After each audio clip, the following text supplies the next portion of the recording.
ਵਾਹਿਗੁਰੂ ਜੀ ਕਾ ਖਾਲਸਾ ਵਾਹਿਗੁਰੂ ਜੀ ਕੀ ਫਤਿਹ। ਅਸੀਂ ਇੱਕ ਲੜੀ ਸ਼ੁਰੂ ਕੀਤੀ ਹੈ, ਸ਼ਹੀਦਾਂ ਦਾ ਖਜ਼ਾਨਾ। ਉਸੇ ਲੜੀ ਨੂੰ ਅੱਗੇ ਤੋਰਦੇ ਹਾਂ। मैदान में अदुआ मेरी हवा को नहीं पहुँचा, सबदेज सुखन के सुम्पा को नहीं पहुँचा, ता अर्श गया तबाए रस को नहीं पहुँचा, बंदा कोई जिस तरह खुदा को नहीं पहुँचा। खामा तो नहीं हाथ में मूसा का असा है, फरोन अदू की मेरी मुट्ठी में कज़ा है। अपनी कवि योगता उपर फख्र करदा कवि लिखता है कि लिखतां दे मैदान विच कोई भी कवि मेरी रचना का मुकाबला नहीं कर सकता। असआर से मुर्दों को भी जिंदा किया मैंने, कितने ही मरीज़ों को मसीहा किया मैंने। इरादाए उर्दूई मोल्ला जो मुजल्ला किया मैंने, न पैदा था जो रंग वो पैदा किया मैंने। तहीसी लिया करता हूँ टूटे हुए दिल से, बस इश्क के मारे हुए लूटे हुए दिल से। अपनी कामिल शायरी ਅਤੇ हिकमत ਦੇ ਨਾਲ ਮੈਂ ਅਨੇਕਾਂ ਹੀ ਮਰੀਜ਼ਾਂ ਨੂੰ ਜੀਵਨ ਦਾਨ ਦਿੱਤਾ। ਅਨੇਕਾਂ ਹੀ ਮਨੁੱਖ ਜੋ ਸਰੀਰਕ ਤੇ ਮਾਨਸਿਕ ਤੌਰ ਤੇ ਦੁਖੀ ਸਨ, ਅਕਾਲ ਪੁਰਖ ਦੀ ਕਿਰਪਾ ਨਾਲ ਉਹਨਾਂ ਨੂੰ ਤੰਦਰੁਸਤ ਕੀਤਾ। जिस दिल को नहीं इश्क हकीकी से सरोकार, पत्थर का वो टुकड़ा है वो दिल तो नहीं जिनहार। खालक का प्यारा है जो खलकत से करे प्यार, इतना है फ़क्त काफुर इदार का म्यार। सिक्खी भी सिखाती है फना जात में हो जा, पैरों गुरु नानक का हर एक बात में हो जा। जिस दिल विच ब्रह्मंड के कण कण विच सरब रसी व्याप रहे, अकाल पुरख दे नाल प्रेम रस नहीं उपजदा, वो दिल तां केवल एक पत्थर का टुकड़ा है। ये इंसानी हिरदा तां उही है जिस विच सरब व्यापक परमात्मा ਤਾਂ ਅਦੁੱਤੀ ਪ੍ਰੇਮ ਸਮਾਇਆ ਹੋਵੇ ਤੇ ਨਾਮ ਦੀ ਮਜੀਠੀ ਰੰਗਤ ਚੜੀ ਹੋਵੇ। ਮਿਲ ਸ਼ੇਖ ਕੇ ਐ ਸਿੰਘ ਤੂੰ ਮਰਦਾਨਾ ਸਮਝ ਕਰ, ਵਾਹਿਗੁਰੂ की क्षमा का परवाना समझ कर। कर तवाफ हरम भी दर्जनाना समझ कर, काशी में भी जा राम का कशाना समझ कर। वाहिगुरू की फतेह तो मंदिर में गजा दे, नारा श्री अकाल का मस्जिद में लगा दे। इंसानी भाईचारे की एकता ते मनुखी प्यार उपर विशेष जोर दिंदा होया कवि बयान करता है कि मनुख तो जाति भेदभाव तो उपर उठ के मनुखता नाल प्रेम का मार्ग धारण कर लै। जब तक तेरी नज़रों में कोई गैर है बाकी, तब तक ही तमीज़ हरम दैर है बाकी। दे शेख बाहमन को जो कुछ खैर है बैर है बाकी, कहते हैं गुरु सर है फना खैर है बाकी। नेकी वो दौलत है कभी छूट नहीं सकती, सरंद तो लुट सकता है ये लुट नहीं सकती। ऐ मनुख जिन्ना चिर तक तेरे अंदर अपने पराए ते ऊच नीच दा भरम बाकी, उन्ना चिर तक ही तू मंदिर मस्जिद दे फर्क दे झगड़ियां विच गलतान होया पिया है। तौहीद दे प्रचार से सब नेकियां कम हैं, मोहताज इसी चीज के अब दीन धर्म है। सागर में तौहीद का गो पी चुके हम हैं, लेकिन दिल मुस्लिम में भी मौजूद सनम है शिरक खफी शिरक जली आम नहीं है, ताहम जो है इस्लाम वो इस्लाम नहीं है। एक अकाल पुरख नाल जोड़न दा उपराला ही संसार दीआं सारियां नेकियां तो उपर है। दरअसल सारे ही धर्मां नूं इस दी लोड़ है। जिस धर्म विच भी एक अकाल दी पूजा का विधान खत्म हो जाता है तो बहुदेववाद का शिकार हो जाता, वो मनुखता का कदी भला नहीं कर सकता। उठ साकिया उठ सागर तौहीद पिला दे, अंजाम धर्म दीन की तमहीद पिला दे। ए मेरे सखी मैं ऐस मेरे जमशीद पिला दे, हो जाए फ़कीरों की भी आज ईद पिला दे। ता मुज़भी उशाक से सर लेके ना जाएं, मानिंद इब्राहिम पे सर ले दे के ना जाएं। ए अकाल पुरख मेहर कर किरपा कर, मैनू अद्वैतवाद अते मनुखी प्रेम ते प्यार ते आत्मरस दा गम्मी प्याला बख्शे करके कर दे, जिस दे सदका मैनू धर्म ते मनुखता दीआं नैतिकता नाल भरपूर उच्च म्यारी कदरां कीमतां दी सोझी पै जावे। एक ख्वाब सा दुनिया का वजूद और अदम है दिल में मेरे जिसका ये सब हसम है। अजाम दो आलिम मेरे आगाज़ से कम है, आज़ाद हूँ बेफिक्र हूँ ना शादी है न गम है। शेर इतना हूँ हर बेश मुझे कम नज़र आया, एक बूंद से बढ़कर ना मुझे यम नज़र आया। ये सारा संसार तो इस सुपने की न्याई है। दुनिया की होंद अते अनहोंद सब कुछ कुदरत के कादर की रज़ा दे अधीन एक ख्वाब की तरह है। मेरे हिरदे अंदर इस जिस अकाल पुरख का जाहो जाल बसया होया, ब्रह्मंड की सारी होंद अनहोंद उसकी ही कृपा सदका है। उदा आए हुए मस्त प्याला को है कब से, बात हो नहीं सकती न काहत के कब सबब से। अब तक न कहा हमने तकल्लब से अदब से, बेहाल हैं मैं कश तेरे बादा की तलब से। शीशे में डुबो दो हमें सागर में डुबो दो, संतोख के तालाब में कौसर में डुबो दो।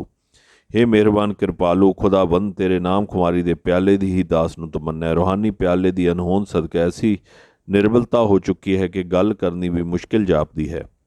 दे इश्क के इरफां के वहदत के प्याले, दस बस प्याल प्याल पिला दे मैं अमृत के प्याले, उल्फत के प्याले वो मोहब्बत के प्याले, दुनिया में दिला कौसर जन्नत के प्याले। नशा हो फिर ऐसा कि दो दिल से जुदा हों, जिस चीज़ को देखूं मुझे दीदारे खुदा हो। ऐ मेरे खुदावंद, किरपा करके मैनू रूहानी इश्क ज्ञान अते तौहीद दे खजाने बख्श कर। मैनू जीवन अमृत आत्म रस दे कुछ ऐसे ना जाम पिला दे जिन्हां नाल मैं निहाल हो जावां। ऐ कतरई ना चीज में जा डालने वाले, ए रहम के सांचे में हंसी डालने वाले, ए रंग रंगीले ए हमें पालने वाले, आफात को ए थन के सिपर टालने वाले, नहर अहला तू हूँ दाता तू मुझे अहल बना दे, मुश्किल जिसे समझूं तू उसे सहल बना दे। हे परमात्मा तू होंद रहत ਅਤੇ केवल किनका तुछ मातर निर्जीव चीज़ां नूं जीवन दान देण वाला है। तू सानू भुख दे राही सुंदर स्वरूप बख्शिश करके मनुखी जामे ਵਿੱਚ संसार मंच ते आगमन बख्शिश कीता है। तू रंग रंगीला ते सारे संसार दा पालन है। हाँ मुल्क सुखन की मुझे जागीर अता कर, लफ्ज़ों को मेरे बुरश शमशीर अता कर, बेमिसल मुझे कुब्बत तहरीर अता कर, तू आप मुयस्सर हो वो तासीर अता कर। मुश्किल तो नहीं गर मेरे मौला का करम हो, बाबा सी शह गंज शहीद ये कर रकम हो। हे मेरे परवरदिगार मैनू कावी रूपी देश की अनमुली जायदाद बख्श कर, अर्थात मैनू कावी योगता का बड़मुला खजाना बख्शिश करन दी किरपा कर। मेरे लफ्ज़ां नूं तलवार वर्गी तेजी बख्शिश कर तां जो इन्हां शब्दां दा हर किसी उपर डूंगा असर होवे। गोविंद के दिलदार किले से निकल आए, वो देखिए सरकार किले से निकल आए, घोड़े पे हो सवार किले से निकल आए, ले हाथ में तलवार किले से निकल आए। क्या वस्फ हो उस तय का इस तेग जुबां से, वो म्यान से निकली नहीं निकली ये देहां से। अर्थात गुरु गोबिंद सिंह जी महाराज के वड्डे फरजंद साहिबजादा अजीत सिंह जी चमकौर की गढ़ी विचों बड़ी दलेरी और उत्साह नाल घोड़े उपर सवार होकर निकले। साहिब अजीत सिंह जी ने हत्थ में सुंदर तलवार पकड़ी हुई सी। साहिब अजीत सिंह जी के हत्थ में पकड़ी तलवार ऐसी सुंदर सी कि जुबान नाल इसकी तारीफ या सिफत नूं बयान नहीं किया जा सकता। किस मुँह में करूँ तेग खमदार की तारीफ, गोबिंद की बख्शी हुई तलवार की तारीफ, पर कालाई आतिश की शक्कर बार की तारीफ, थी दोष पे शमशीर था कांधे पे परी थी तशनाई खूँ इसलिए गुस्से पे परी थी। गुरु गोबिंद सिंह जी द्वारा साहिबजादा अजीत सिंह जी नूं बख्शी हुई डाट वर्गे टेढ़े आकार वाली खास तलवार की सिफत नूं शब्दां नाल नहीं लिखिया जा सकता ते ना ही जुबान नाल बयान किया जा सकता है। अज़दीदा ज़ोहर इसे देखा उसे देखा, कुछ देर बराबर इसे देखा उसे देखा, पहलू को बदल कर इसे देखा उसे देखा, सदके हुई सर पर इसे देखा उसे देखा। अब किया था गिरी बर्क बला बन के गिरी वो, मुँह फिर गए लाखों ही के जिस सम्मत गिरी वो। इंज लगदा जिवें तलवार हकीकी अख नाल इधर उधर वेख रही होवे। कुछ समा किसी पासे रुख कर दिया ते किस फिर दूसरे पासे। इंज लगदा सी जिवें दुश्मन दे खून दी प्यासी शमशीर ਵੱਖ-ਵੱਖ दिशावां तो वैरी ते नज़र रख रही होवे, जिसदी वैरी वाल नज़र करदी उसनूं तबाह कर दिंदी। कहते थे अदुआ बर्क है तलवार नहीं है, इस काट का देखा कभी हथियार नहीं है, नो मश्क जवां यह कोई जिनहार नहीं है, सतगुर के ये फरजंद वफादार नहीं है। ललकारे अजीत और मुखातिब हुए सबसे, फरमाए अदू से ना निकल हद अदब से। साहिबजादा अजीत सिंह जी की आहू लाउंदी तलवार नूं वेख के दुश्मन भी कह रहा सी, यह शमशीर नहीं बल्कि आसमानी बिजली है जो दुश्मन उपर आफत बन के डिग रही है। असी अजे तक इस तरह का मारू हथियार कदे नहीं वेख्या। सतगुरु गुरु गोविंद के हमसर नहीं हम हैं, उनके तो कफपा के बराबर नहीं दम है। खादिम है हर एक सिंह के अफसर नहीं हम हैं, जो तुम हो समझते वो मुकर्रर नहीं हम हैं। फर्जंद हैं दिलबंद हैं हम सर तो नहीं हैं, हम कलगियों वाले के बराबर तो नहीं है। साहबजादियां ने वैरी दी फौज नूं ललकार के कहा कि असी गुरु गोबिंद सिंह जी महाराज की बराबरी नहीं कर सकते, असी तो गुरु पातशाह जी की चरण धूड़ के समान भी नहीं हाँ, असी तो किसी भी तरह गुरु साहिब जी की बराबरी नहीं कर सकते। उस हाथ में था बाजुए गोविंद के कसबल, फर्जंद की तलवार से थर्रा गए जलथल। जिंदों का तो किया जिक्र है मुर्दे हुए बेकल, शमशान में था शोर मज़ारों में थी हलचल। जमुना के भी पानी में तलातम सा थफा था, गंगा के भी जर्रे में अजब जोश पर आ था। साहिबजादे अजीत सिंह दियाँ ਮਜ਼ਬੂਤ ਬਾਹਾਂ ਅਤੇ ਹੱਥਾਂ ਵਿੱਚ ਸ਼ੇਰ ਦੇ ਪੰਜਿਆਂ ਵਰਗੀ ਜ਼ੋਰਦਾਰ ਅਤੇ ਜਟਿਲ ਪਕੜ ਸੀ। ਸਾਹਿਬਜ਼ਾਦਾ ਅਜੀਤ ਸਿੰਘ ਤੇਗ ਦਾ ਐਸਾ ਧਨੀ ਸੀ ਕਿ ਉਸ ਦੀ ਤੇਗ ਦੇ ਜੋਹਰ ਵੇਖ ਕੇ ਪਾਣੀ ਅਤੇ ਧਰਤੀ ਵੀ ਕੰਬ ਰਹੇ ਸਨ। ਹਰ ਪਾਸੇ ਖੌਫਨਾਕ ਹਲਚਲ ਮੱਚੀ ਹੋਈ ਸੀ। ਵਾਹਿਗੁਰੂ ਜੀ ਐਸੇ ਫਰਜ਼ੰਦ, ਵਾਹਿਗੁਰੂ ਜੀ ਜਿਸ ਨੂੰ ਗੁਰੂ ਪਾਤਸ਼ਾਹ ਨੂੰ ਮਿਲੇ। दियोलोक दे सब देव ते फिरदौस से झांके, रुस्तम से जवां भीम से जल नल से बांके, हैरान थे हुनर से पिसर पिर दिया के, आकाश की मखलूक को खतरे हुए जाके, तलवार वो खूंखार थी तौबा ही पली थी, लाखों की ही जा लेके बला सर से टली थी।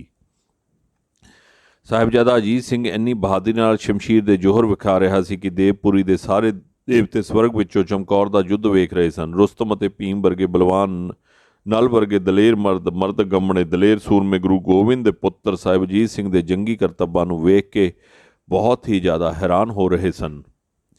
पलटन पे गिरी काट क्या पल में रसाला, सर उसका उछाला कभी तड़ उसका उछाला, लाशों से वो जा पट गई शाया जहाँ डाला, खां खींच लिया डर से मुँह मेहर ने हाला, तोंदल फलक पीर खड़ा हाँप रहा था, मरीक को लर्जा था जुहल काँप रहा था। ਸਾਹਿਬਜ਼ਾਦਾ ਅਜੀਤ ਸਿੰਘ ਵੱਲੋਂ ਵਾਹੀ ਜਾ ਰਹੀ ਤੇਗ ਤਾਂ ਸੰਸਾਰ ਤੇ ਵਿਲੱਖਣ ਅਤੇ ਅਜੀਬ ਜਲਵੇ ਦਿਖਾ ਰਹੀ ਸੀ। ਜਿਸ ਪਾਸੇ ਵੱਲ ਵੀ ਮੂੰਹ ਕੀਤਾ ਪਲਾਂ ਵਿੱਚ ਹੀ ਪੂਰੇ ਰਸਾਲੇ ਦੇ ਆਹੂ ਲਾ ਕੇ ਰੱਖ ਦਿੱਤੇ। ਕਿਸੇ ਦਾ ਸਿਰ ਦੂਰ ਜਾ ਕੇ ਉਛਲ ਕੇ ਡਿੱਗ ਰਿਹਾ ਸੀ ਤੇ ਕਿਸੇ ਵੈਰੀ ਦਾ ਧੜ ਕਿਸੇ ਹੋਰ ਪਾਸੇ ਪਿਆ ਸੀ। ਮੈਦਾਨੇ ਜੰਗ ਵਿੱਚ ਲਾਸ਼ਾਂ ਤੇ ਬੈਰੀਆਂ ਦੇ ਸਰੀਰ ਦੇ ਅੰਗ ਖਿੱਦੋ ਖੁੰਡੀਆਂ ਖਿਲਰੇ ਪਏ ਸਨ। ਸਾਰੀ ਜ਼ਮੀਨ ਖੂਨ ਨਾਲ ਲਾਲ ਸੁਰਖ ਹੋਈ ਪਈ ਸੀ। ਜਿਸ ਪਾਸੇ ਵੀ ਸਾਹਿਬ ਅਜੀਤ ਸਿੰਘ ਜੀ ਦੀ ਤਲਵਾਰ ਦਾ ਪਰਛਾਵਾਂ ਪੈਂਦਾ ਸੀ, ਉਸ ਪਾਸੇ ਲਾਸ਼ਾਂ ਦੀਆਂ ਤਈਆਂ ਲਗਾ ਕੇ ਰੱਖੀ ਜਾ ਰਹੀ ਸੀ। ਇਸ ਰੋਹ ਭਰੀ ਖਾਲਸਮਾਈ ਤੇਗ ਦੇ ਜ਼ੋਹਰ ਨੂੰ ਵੇਖ ਕੇ ਚੰਦ ਸੂਰਜ ਨੇ ਵੀ ਮੂੰਹ ਛੁਪਾ ਲਏ ਸੀ।